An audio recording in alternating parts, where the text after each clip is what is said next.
Article 1, Section 8, Clause 17 authorizes Congress to do. Congress shall have the power to legislate in all cases whatsoever. And that is called unlimited power. They even have the power to enforce law where there is no law.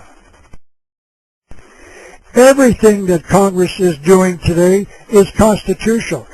Remember, I will repeat it. They have unlimited power, and it was given to them by our founding fathers. And who were the founding fathers? They were members of the Masonic Lodge, the Order of the Quest, and or the Illuminati. Let me add the final piece of the puzzle to convince you that I am right. The 10th Amendment to the Constitution reads, quote, "The powers not delegated to the United States by the Constitution are reserved to the states or to the people." That means that if the Constitution did not specifically list the power in Article 1, Section 8, they do not have the power. That means the power has to be specifically delegated, and if it is not specifically delegated, the Congress does not have the power. This is James Madison, the 4th President of the United States. He has been called the father of the Constitution during the deliberations on this document.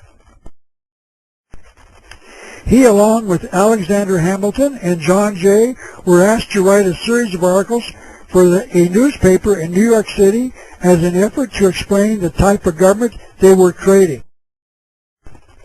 These essays have been published as the Federalist Papers so we can know what our founding fathers were thinking as they wrote the Constitution.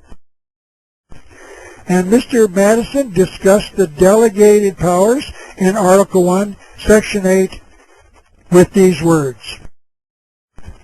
The powers delegated by the Constitution to the federal government are few and defined. Those which are to remain in the state government are numerous and indefinite. So Madison was saying that the only powers in the United States, the only powers the United States has are few and defined, meaning they have to be listed. And if they're not listed, the United States does not have those powers. And to put the final argument to Madison's position, I would like to quote the 10th Amendment to the Constitution once again. It reads, "The powers not delegated to the United States by the Constitution are reserved to the states or the people." So Congress has only limited powers, or in the words of the 10th Amendment, delegated powers, or in the words of James Madison, these powers are few and defined. But Congress has funded the following items: stem cell research, space capsules, Hubble space telescopes, and trips to the moon. Where is the delegated power to do that? If the Congress does not specifically say Congress shall have the power to tax the people for stem cell research, Congress does not have the power to tax for stem cell research. Secondly, how could the founding fathers have conceived of such a thing as stem cell research back in 1787?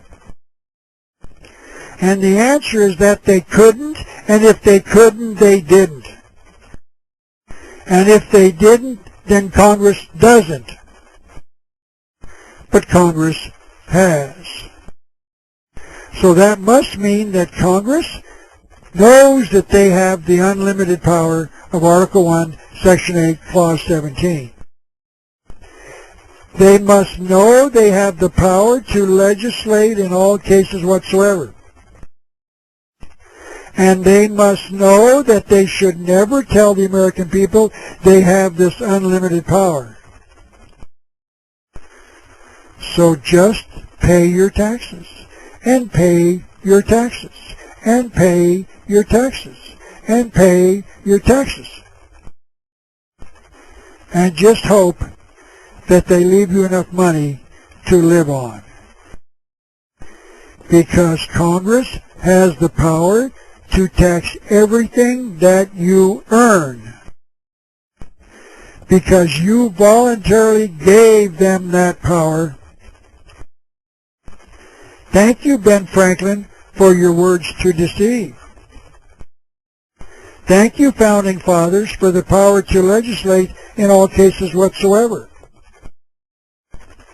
Thank you, Masons, Order of the Quest, and the Illuminati, for their ability to conceal the truth from us.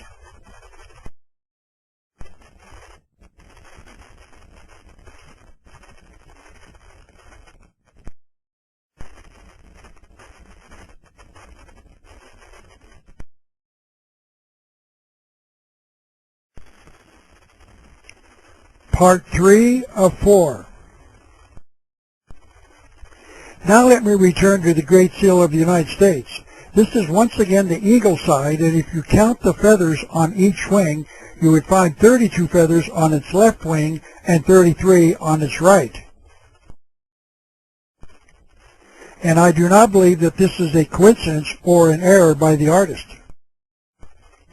As I have said before, there are 32 degrees and then 33 degrees, the key one, inside the Masonic Lodge. Notice that the eagle is looking towards the side with the 33 feathers. And it is not a coincidence that the 33rd degree Masons run Masonry worldwide. I remember in my high school civics class that there was a debate amongst this nation's founding fathers over whether the bald eagle or the American wild turkey should be the national bird of this nation. But my research shows me that there was no debate at all.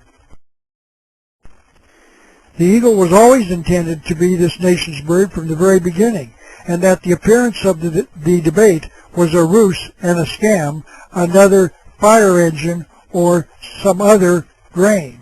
In their books, the Masonic Lodge, and by the way others, will convince the researcher that the eagle was an important symbol of something else. The following are 6 quotes on the subject, 5 of which were written by members of the Masonic Lodge.